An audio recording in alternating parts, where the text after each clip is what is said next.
अब मैं उनसे कहना चाहता हूं, वो कह रहे नहीं, कह रहे भैया डायरी रखो, पेन भी रखो, चला 5 रुपए तो खर्च करो, एक पेन और एक डायरी जेब में रखिए, हर हिसाब लिखते जाइए, कितना रोजगार दे रहे हैं, कितना हम विकास करा रहे हैं। और हमने राजस्थान की जनता से कहा है कि हम हमारा हिसाब हर साल देंगे। बयान बदल जाते हैं, तीखे होते जाते हैं, बाकी तो रूटीन है। नमस्कार, स्वागत है आप सभी का। आपके साथ मैं हूं स्वप्निल। वैसे सीएम भजनलाल शर्मा ने कांग्रेस पर जो हमला बोला वो फैक्ट्स पर आधारित है। कांग्रेस हालात पर हाइपोथेटिकल सिचुएशन क्रिएट कर निशाना साध रही है। हालांकि उसमें एनालिसिस तो 100% होता है। आखिर इतिहास सीख तो देता ही है। बस दावों की हवा तब निकल जाती है जब किसी भी सरकार के आने के कुछ महीने भीतर ही बेरोजगार सड़क पर आ प्रदर्शन शुरू कर देते हैं। ऐसे में सवाल यह है कि बेरोजगारों का सगा कौन, बेरोजगारों को ठगा कौन। सवाल यह भी कि सीएम भजनलाल के दावे नए तो हैं, पर इनका दूध का दूध पानी का पानी कैसे हो। आज इसी पर चर्चा करेंगे। मेरे साथ जो गेस्ट पैनल जुड़ रहा है आपको इंट्रोड्यूस करवा देता हूं। मेरे साथ बीजेपी प्रवक्ता मदन प्रजापत जी हैं, कांग्रेस प्रवक्ता करणवीर सिंह राजपुरा मेरे साथ जुड़ रहे हैं, मनोज मीणा अध्यक्ष हैं एकीकृत बेरोजगार संघ के, अशोक चौधरी बेरोजगार नेता हैं। आप सभी का स्वागत है समाचार प्लस पर। मैं शुरुआत मदन भाई आपसे कर रहा हूं जी। देखिए, हुआ क्या है कि हमने कितनी नौकरियां दी उसको लेकर बीजेपी के अलग अलग चेहरों के अलग अलग आंकड़े आ चुके हैं। तो एक तो ये नहीं समझ में आया कि भजनलाल शर्मा सरकार ने अब तक कितनी नौकरियां दी हैं, ये बता दें, उसके बाद फिर मैं आगे आपसे पूछूंगा। देखिए स्वप्निल जी, राजस्थान के मुख्यमंत्री माननीय भजनलाल जी के नेतृत्व में जब भी हम आए, हम वादा करके आए थे कि युवाओं के लिए प्रतिबद्ध सरकार होगी है, जो युवाओं के साथ में पिछले 5 साल के अंदर जो हुआ था उसका हिसाब देगी और युवाओं के मरहम लगाएगी, बेरोजगारी दर को खत्म करने का काम करेगी, बेरोजगार युवाओं के लिए काम करेगी। हमने वादा किया था कि हम प्रतिवर्ष 1 लाख रोजगार देंगे। 1 साल तो गया। हमने अभी तक 50,000 से ऊपर नियुक्ति पत्र दे चुके हैं और बाकी नहीं, 1 साल अभी फाइनेंशियल ईयर का 1 साल, बजट का 1 साल, बजट का 1 साल बचा है। भजनलाल सरकार को 1 साल हो गया। हाँ, बजट का 1 साल बचा हुआ है और हम जो है प्रतिबद्ध हैं 4 लाख 5 साल में 4 लाख सरकारी नौकरियां देंगे और जो है प्राइवेट सेक्टर के अंदर भी राजस्थान के युवाओं के लिए नौकरी जो है वो सृजित करने का काम करेंगे। आज राजस्थान में 35 लाख करोड़ रुपए के एमओयू हुए हैं, ये दर्शाता है, और वो एमओयू धरातल पे उतर रहे हैं। नहीं, तो दर्शाता कि युवाओं के लिए रोजगार। 2 सेकंड, अभी कल परसों भी हमने कुछ और रिपोर्टर्स रखे, तो वो भी आप ही की नौकरी दिए में काउंट होंगे क्या? आपके 4 लाख नौकरी को एक्सप्लेन कीजिए, वो नौकरी कौन सी होगी, कैसी होगी? कह दिया ना, 4 लाख तो सरकारी नौकरी बोला भैया। हम कोई गहलोत, अशोक गहलोत जी की वो थोड़ी है ये सरकार। हमने स्पष्ट किया है और स्पष्ट शब्दों में स्पष्ट बात किया, गोल गोल नहीं घुमाया कि पहले ये बोले कि हम बेरोजगारी भत्ता देने के नाम पे सरकार बना ले और फिर इंसेंटिव के तौर पे रोजगार भत्ते देती रहे, तो वो वाला काम नहीं है। ठीक है, मैं आपको कह रहा हूं 4 लाख सरकारी नौकरी, मेरे मुख्यमंत्री जी कह रहे हैं, राजस्थान के मुख्यमंत्री कह रहे हैं कि 4 लाख सरकारी नौकरियां और प्राइवेट नौकरियां। इसी बात को आगे बढ़ो, इसी बात दोनों चीजें कर रहे हैं। इस बात को मैं आगे बढ़ाऊंगा, लेकिन उससे पहले एक चीज है, जो 50,000 नियुक्ति पत्र आप लोगों ने दिए हैं वो आप ही की कराई हुई परीक्षाओं के हैं या जो पूर्व में हो चुकी थी? और अब क्योंकि ये बार बार कांग्रेस की तरफ से बार आने लगते हैं। स्वप्निल, आप बड़े विद्वान पत्रकार हैं, मैं तो आपसे ये पूछ लेता हूं कि कांग्रेस की सरकार में अटकाने, भटकाने और लटकाने का कार्य होता था। ठीक है, वो घोषणा करते थे, विधानसभा में खड़े होकर घोषणाओं के मुख्यमंत्री घोषणा करते थे कि हम इतनी नौकरियां देंगे। उसके बाद वो इस तरीके से वैकेंसी को निकालते थे कि या तो कोर्ट में अटक जाएगी, ठीक है, या कानून के मुताबिक अटक जाएगी। तो अटकाने, लटकाने और भटकाने का काम वो करते थे। हमने तो ये करा है कि कोर्ट के अंदर भर्तियां थी उनका भी निवारण किया है, उनका निवारण करके भी हमने नौकरी कर लेते ना। अरे नियुक्ति पत्र बताइए ना मदन जी, नियुक्ति पत्र जो आपने 1,45,000 नौकरियां दी है कांग्रेस सरकार ने। मैं आपको बता रहा हूं, उसमें से 45,000 नौकरियां जो है ना वो वसुंधरा जी की टाइम की वैकेंसी परीक्षाएं। इन 50,000 में वैसी कितनी है? सुनिए, इन 50,000 में वैसी कितनी है? मेरे को तो, मैं तो कह रहा हूं, हमने तो 50 दिए, दे जाते ना, ये 5 साल तक दे जाते, हम तो मना थोड़ी कर रहे हैं। और हम तो नौकरी वो भी नहीं कर रहे हैं। एक और आपको उदाहरण देता हूं कि जाते जाते सरकार 5 साल तो कुंभकर्णीय नींद में सोते रहे, कुर्सी की लड़ाई चलती रही, होटलों में सरकार बंद रही, और जब जाने लगे तो नींद से जागे मुख्यमंत्री जी और युवाओं को वो नौकरी देंगे, 1 लाख देंगे, 2 लाख देंगे, और एक भी नहीं दी। मैं तो आपको गिनवा सकता हूं, आप बताइए 50 गिनवा रहे थे ना, मैं तो गिनवा देता हूं। शिक्षा विभाग वरिष्ठ अध्यापक 7,618, अध्यापक केवल लिपि के फर्स्ट और सेकंड ग्रेड के 7,172 दिए, 3,547, बेसिक कंप्यूटर 540, पुस्तकालय 98। सुनिए मेरी बात सुनिए। आज मैंने ट्विटर पे जाके अपने जो जो मेरे फॉलोअर्स हैं उनको ये मैंने बताया कि मैं इस टॉपिक पर आज डिबेट पर जाने वाला हूं। 2 पॉइंट्स जो बार बार आए, मुझे पूरी उम्मीद है मदन जी आप उसका जवाब देंगे। पहला तो ये, जब आप ये कह रहे हैं कि आप लोग हर साल 1 लाख भर्तियां दोगे, तो कई लोग जानना चाहते हैं कि उनमें से कितनी ठेके पर दोगे। और कई लोग ये भी बता रहे हैं कि जो कन्हैयालाल जी हैं उन्होंने विधानसभा में जलदाय विभाग में तकनीकी कर्मचारियों के लिए भर्ती की घोषणा की जो अब तक घोषित नहीं हुई है। इन 2 पॉइंट्स पे आपका क्लैरिफिकेशन। स्वप्निल जी, मैं बड़ी ईमानदारी से आपको बताता हूं, हाँ। पहले की सरकार में और अभी की सरकार में फर्क है। आपने अगर कल माननीय मुख्यमंत्री जी का अगर सुना हो भाषण, और जो वो कहते हैं वो करते हैं, उन्होंने इस साफ कहा था कि अब जो सरकार बनी है, हम जो कर रहे हैं वो ये कर रहे हैं कि जैसे ही रिटायरमेंट होंगे उनकी पहले ध्यान रखा जाएगा और उनको ध्यान में रखकर और विज्ञप्ति निकाली जाएगी, नौकरियां रिटायरमेंट के साथ मिलेगी। सवाल का जवाब नहीं हुआ मदन जी, क्या ठेके पर कितनी और जलदाय विभाग की कब? अरे भाई साहब, सबकी दे रहे हैं हम तो स्वप्निल जी, केवल जलदाय विभाग नहीं, हम पूरे राजस्थान के हर डिपार्टमेंट की भर्तियां टाइम पे करेंगे। और इसीलिए हमने जो निकाली है वो इसीलिए हमने निकाला है कि टाइम पे जो शेड्यूल है परीक्षा का, उसमें से आपने देखा होगा कि कैलेंडर, राजस्थान का कैलेंडर टाइम पे हुआ, तो ये दर्शाता है कि हम तो नौकरी देने के लिए तैयार है। बहुत स्पेसिफिक बात है, बहुत स्पेसिफिक बात है। परमानेंट होना, संविदा पर होना, ठेके पर होना, ये सब अलग-अलग बात है। संविदा तो आप छोड़िए, ये कोई अशोक गहलोत जी की सरकार नहीं जो संविदा को उसमें गिनवा दे, उसमें जब आप ठेके पर साफ कह रहा हूं, सुनिए, मैं साफ कह रहा हूं कि राजस्थान के मुख्यमंत्री जी के आपने नहीं देखा क्या, उन्होंने कहा कि पूरे साल का कैलेंडर बना दिया परीक्षाओं का, तो वो नौकरी का ठेके पे परीक्षा करवा के ठेके में नौकरी देंगे क्या? अच्छा, हम तो पूरी परीक्षा साल पे करवा रहे हैं ना, वित्तीय सिक्योरिटी। और सुनिए, हम तो कानून के मुताबिक वित्तीय सिक्योरिटी लेके कानून पहलुओं पे ध्यान, मैंने पूरे 6-7 मिनट आपको दे दिए। मुझे पे पूरी उम्मीद है कि मदन जी अब आप दूसरों को भी बोलने देंगे। करणवीर सिंह राजपुरा को मैं यहाँ डिबेट में शामिल कर रहा हूँ। करणवीर भाई, मुझे एक बात बताओ, सबसे पहले तो मुझे ये जानना है आप लोगों ने डायरी पेन लिए कि नहीं? कहां से लेंगे? अगर आपने डायरी पेन नहीं लिए तो पता नहीं कहां के आप आंकड़े लाते रहोगे। स्वप्निल की डायरी भी है, पेन भी है, प्रधानमंत्री के पास पेन है या नहीं? हाँ। मैं कुछ आंकड़े लिखाऊंगा, उनको लिखना पड़ेगा, इनको मैं बताऊंगा, वो लिखते रहिए। बताएं। डायरी पेन मदन प्रजापति के पास है या नहीं, ये तय किए। उनके पास है, मैं देख रहा हूँ। अरे भैया, मेरे पास तो डायरी पेन भी है, प्रूफ भी लेके बैठा हूँ, बोलना सोच समझ के बोलना। करणवीर भाई बोलो। 2023 को कांस्टेबल भर्ती परीक्षा आयोजित हुई। 20 जून 2023 को जूनियर अकाउंटेंट की भर्ती परीक्षा 5388 पदों की। 1 जून 2023 को सामुदायिक स्वास्थ्य अधिकारी की भर्ती परीक्षा। इन सब परीक्षाओं के नियुक्ति पत्र बांटे हैं पिछले 2 दिन पहले युवा महोत्सव के ऊपर। ये है इनकी नौकरियां। स्वप्निल, इसमें कहाँ गलत की? वो तो मदन जी भी मान रहे हैं ना कि जैसे आप लोगों ने किया था वैसे ही हम लोगों ने किया है। आप दे देते? हाँ, कौन मना कर रहा था? 1 साल के अंदर एक कोई नौकरी ऐसी बता दे जिसकी नियुक्ति है, जिसकी निवेदिका इन्होंने निकाली हो, परीक्षा इन्होंने कराई और नियुक्ति इन्होंने दी हो। एक नौकरी। स्वप्निल जी उसी डायरी पेन लिख के बैठे, ये इनसे पूछ लीजिए, एक नौकरी अगर ये बता दे, केवल और केवल युवाओं के साथ धोखा। और जो कैलेंडर जारी किया 80,000 नियुक्तियों का, 1 लाख का वादा करने के बाद में नहीं, कैलेंडर तो जारी हुआ है करणवीर भाई, कैलेंडर तो जारी हुआ है। और सबसे बड़ी बात है कि अगले साल का भी हो चुका है, इसमें तो कोई दोहराई नहीं है, ये फैक्ट है। जो कैलेंडर जारी किया है उसके अंदर भी 52,000 तो 4th ग्रेड एम्प्लॉई है। 13,000 संविदा पे लिए जाएंगे, जो भारतीय जनता पार्टी लगातार 5 साल तक संविदा का विरोध करती है। करणवीर भाई सुनिए, इनके तो घोषणा पत्र में वादा था कि नहीं मुझे नहीं पता, लेकिन आपके 2018 के घोषणा पत्र में वादा था कि हम संविदा हटा देंगे। आपने हटाई नहीं, बल्कि संविदा पर और नौकरियां भी निकाली, जिसको बाद में आपको आंदोलनों के दबाव में नियमित में बदलना पड़ा। कांग्रेस पार्टी ने संविदा पे एक नीति बनाई और उस नीति से वो कैसे परमानेंट किए जाएंगे ये प्रस्ताव रखा, ना कि भारतीय जनता पार्टी की तरह। मसला ये है करणवीर भाई कि किया नहीं। अच्छा, दूसरा जो मुख्यमंत्री भजनलाल शर्मा आपके समय की सारी चीजें गिना रहे हैं, वो भी साला माफ कीजिएगा मेरी जुबान के लिए, लेकिन वो भी फैक्ट्स हैं। वो कौन सा गलत चीजें हैं?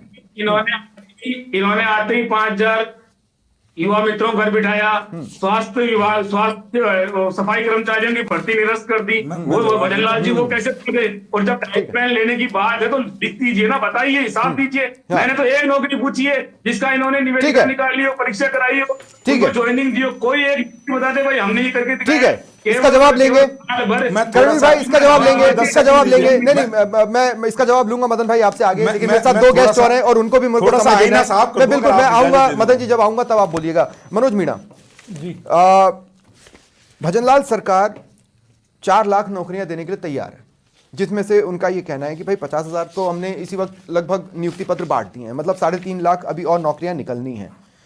फिर बेरोजगार आंदोलित क्यों है? कहाँ पे वो डाउट क्रिएट हो रहा है जिसकी वजह से बेरोजगारों को प्रदर्शन पर उतरना पड़ रहा है? देखो सर, ऐसा है, अभी आपने स्टार्टिंग में एक लाइन कही थी कि बेरोजगारों का कौन सगार और किसने ठगा। तो सरकार कोई भी हो, युवाओं को ठगने का ही कार्य करती है। ठीक है। हमारे बीजेपी के साथी मदन जी बहुत तेजी से बोल रहे थे, बहुत जोर से बोल रहे थे। मैं कहना चाह रहा हूँ कि सुनने की जरूरत है। युवाओं के मुद्दों पे जोर से बोलने से बीपी बढ़ जाता है। आप ही मेरे को ये बताइए, कमेंट्स मत कीजिए, आप सीधे मुद्दे की बात पे आइए। सर मेरे को ये बताइए, नहीं आप मेरे को ये बताइए, जो भर्तियों की हम बात कर रहे हैं, उन भर्तियों पे जो ये आंकड़े, ये अखबार कटिंग लेके बैठे हैं, मुख्यमंत्री जी कह रहे डायरी पेन लेके बैठे। डायरी पेन तो लेके तब बैठे जब डायरी पेन वाली कोई बात हो। फर्स्ट ग्रेड सेकंड ग्रेड में मात्र 4,000 भर्तियां है, थर्ड ग्रेड में 7,000 भर्तियां जो लेवल 1 में, जिनमें भी 50% आरक्षण महिलाओं को चला जाएगा। तो आप ये बताइए, पूरे शिक्षा विभाग में मात्र 11,000 भर्तियां और बीएड करने वालों की संख्या सर 20 लाख राजस्थान में है। तो ये क्या उनके साथ में न्याय है? ये भद्दा मजाक नहीं उनके साथ में रोजगार के नाम पे।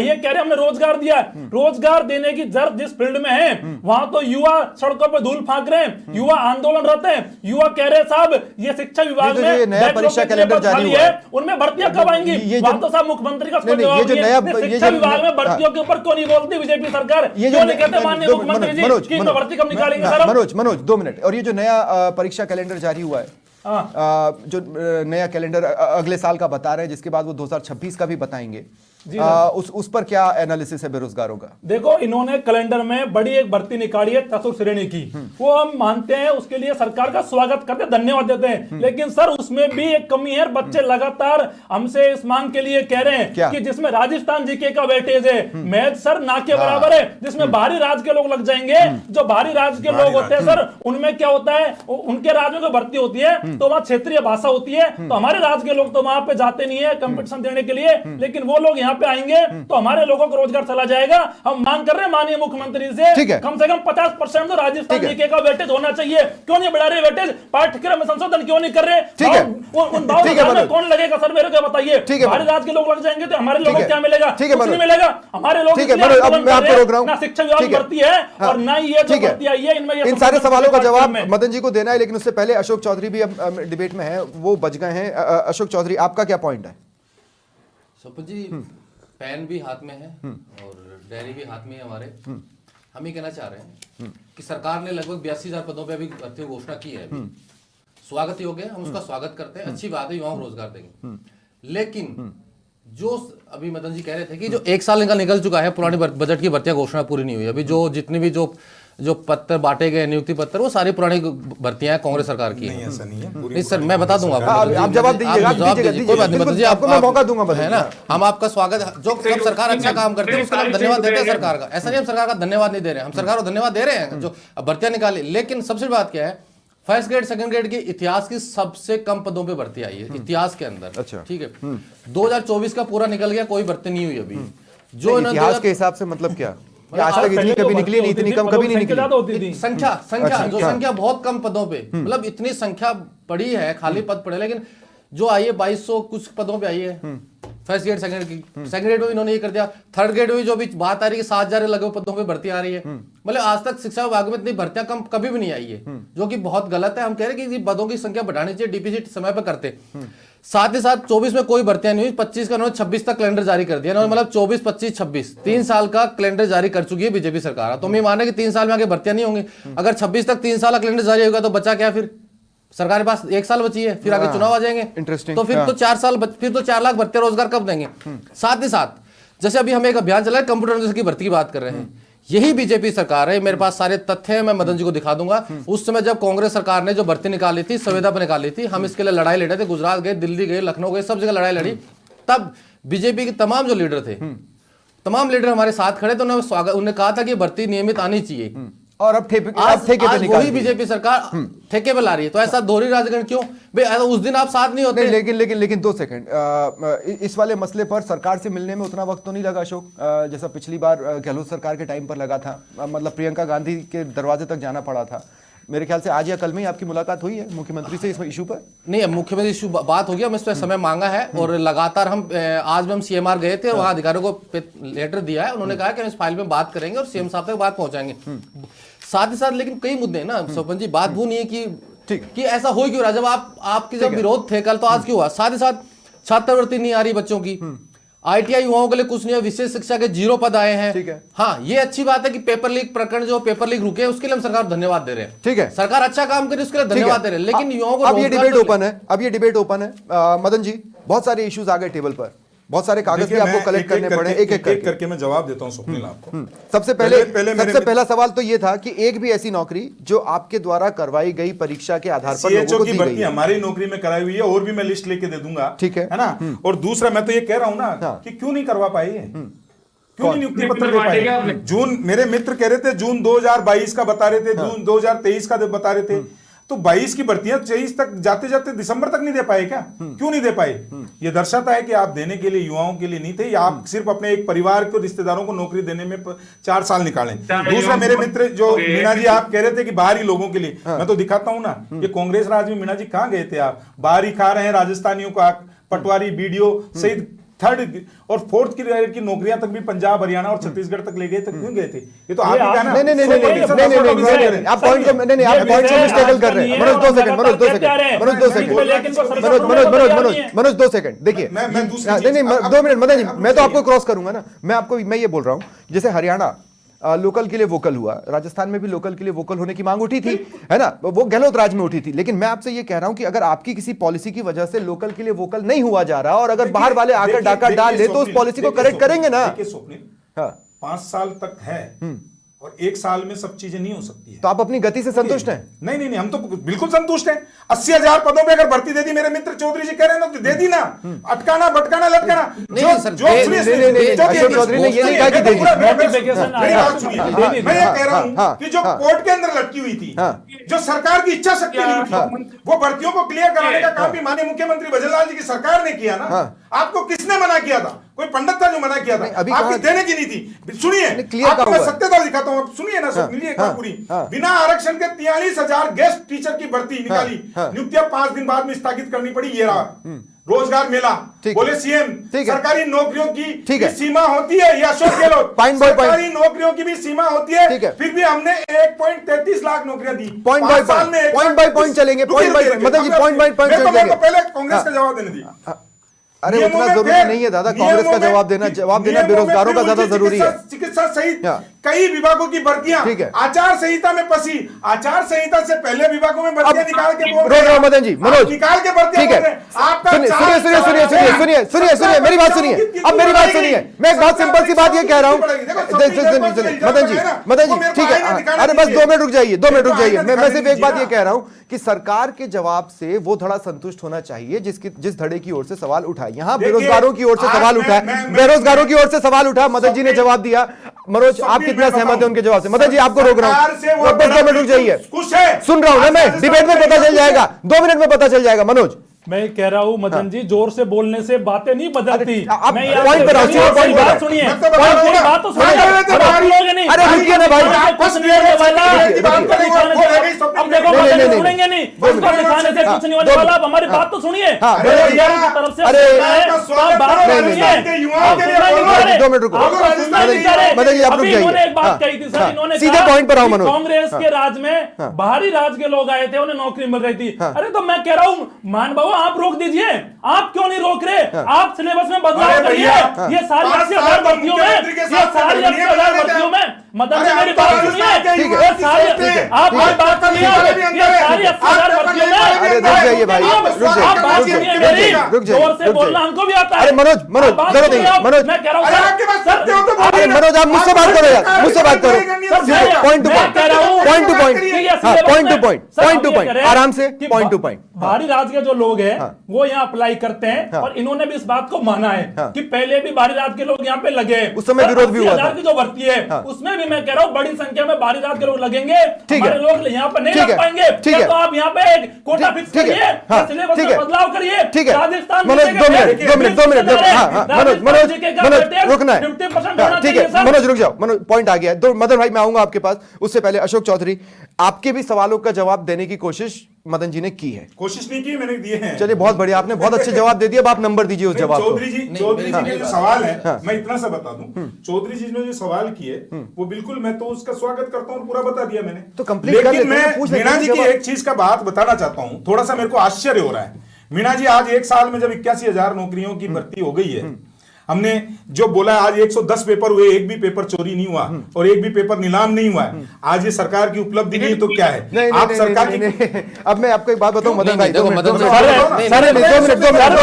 सर, मैं सब शांत, सबको मैं शांत कर रहा हूं। बोलूंगा मैं सिर्फ एक पॉइंट कहना चाहता हूं, मैं सिर्फ एक पॉइंट कहना चाह रहा हूं कि भैया ऐसा है कि जब गहलोत राज था तब भी बेरोजगार प्रदर्शन करते थे, तो उठाकर हिरासत में लिए जाते थे। बीजेपी शासन में भी बेरोजगार उठाकर हिरासत में लिए जाते। ये यहाँ पे बहुत सिमिलैरिटी कर रहे थे। ये सिमिलैरिटी इसमें कहीं कोई नहीं कहा।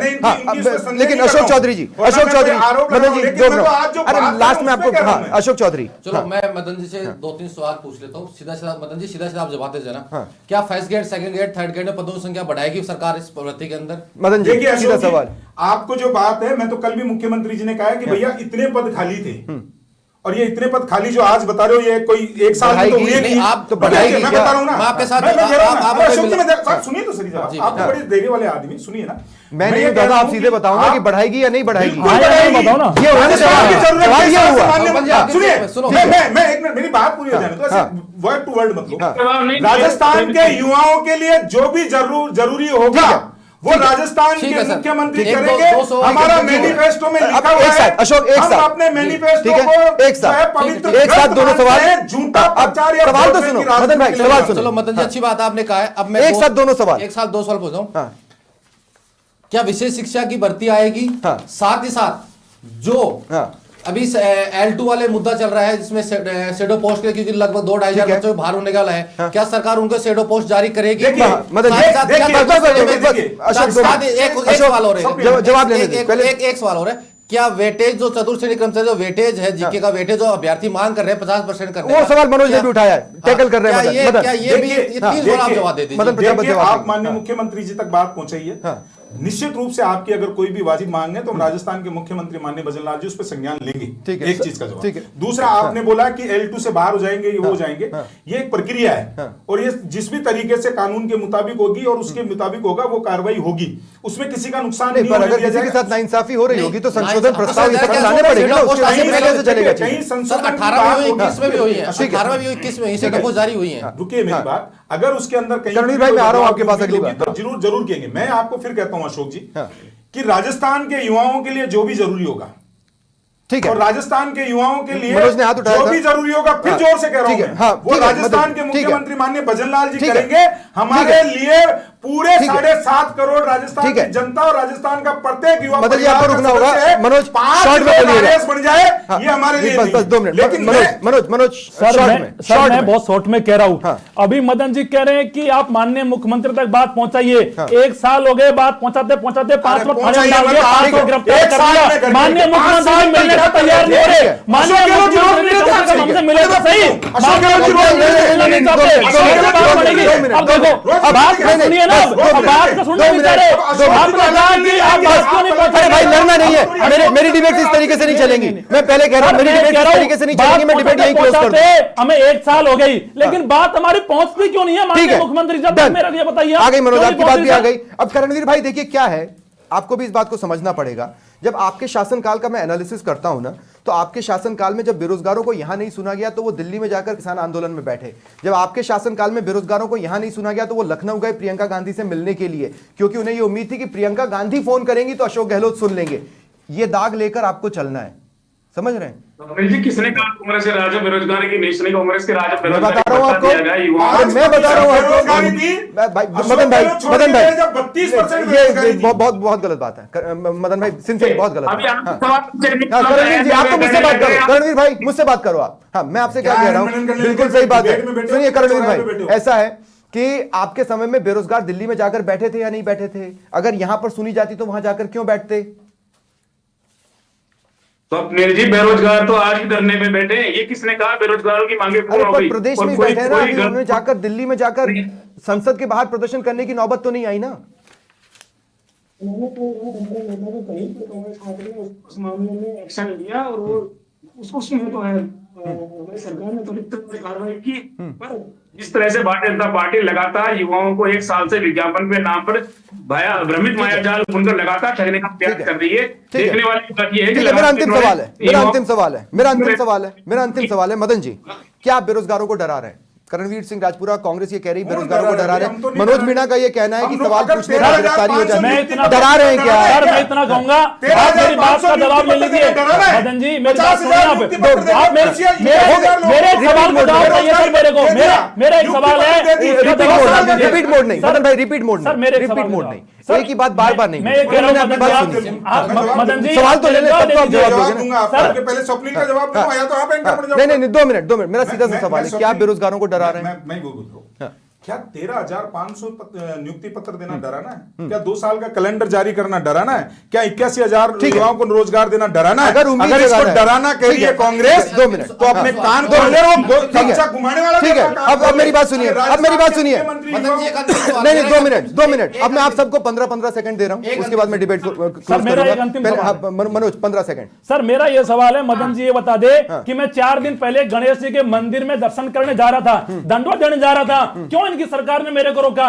क्या बीजेपी की सरकार में मंदिर जाना गुनाह है? ठीक है, आस्था गणेश जी में है, ठीक है, सरकार ठीक है, करणवीर सिंह राजपुरा आपके 10-15 सेकंड, 2 मिनट, बिल्कुल आपके 10-15 सेकंड। सरकार की शुरुआत से ही युवा मित्रों की नौकरी खाई, सफाई कर्मचारियों की नौकरी खाई, आपको दूंगा ना 10-15 सेकंड। लगातार एक साल से विज्ञापन के नाम पर राजस्थान के बेरोजगार युवाओं के साथ ठगी करने की कोशिश की है। चौधरी साहब 10-15 सेकंड आपके। करणवीर भाई 2 मिनट रुकिए। 2 सिंपल से है, क्या कंप्यूटर अनुसक भर्ती जो संविदा पर आ रही है, ठेके पर आ रही है, संविदा पर नहीं आ रही है, वो नियमित आ जाएगी? संविदा पर नहीं आ रही है, ठेके पर आ रही है, नियमित आ जाएगी, नियमित ही आ रही है, नियमित आएगी, नियमित ही आ रही है, ठेके पर नहीं आएगी ना? जो जिसकी जैसी कैपेसिटी होगी काम वैसा मिलेगा, और ये नियमित करने के भी जो वित्तीय विभाग होगा वो नियमित होगी। इस तरीके से जो आप कह रहे हो ये होगा वो होगा, नहीं विज्ञप्ति ठेके पर निकली है, और सरकार की मंशा में पहले ठीक है, ठीक है, मैं कह रहा हूँ सरकार सरकार के हिसाब से काम करती है। ठीक है, आप पिछली बार जितनी ठीक है, मैं ठीक है, मैं रोक रहा हूं, मैं आप सबको रोक रहा हूं, ठीक है, चलिए, मैंने पहले ही कहा था कि अगर इस तरीके से डिबेट टर्न आउट हो जाएगी तो फिर मैं आगे नहीं बढ़ाऊंगा। नहीं, बहुत बहुत शुक्रिया आप सभी का मेरे साथ जुड़ने के लिए और चर्चा में शामिल होने के लिए। फिलहाल इतना ही, नमस्कार।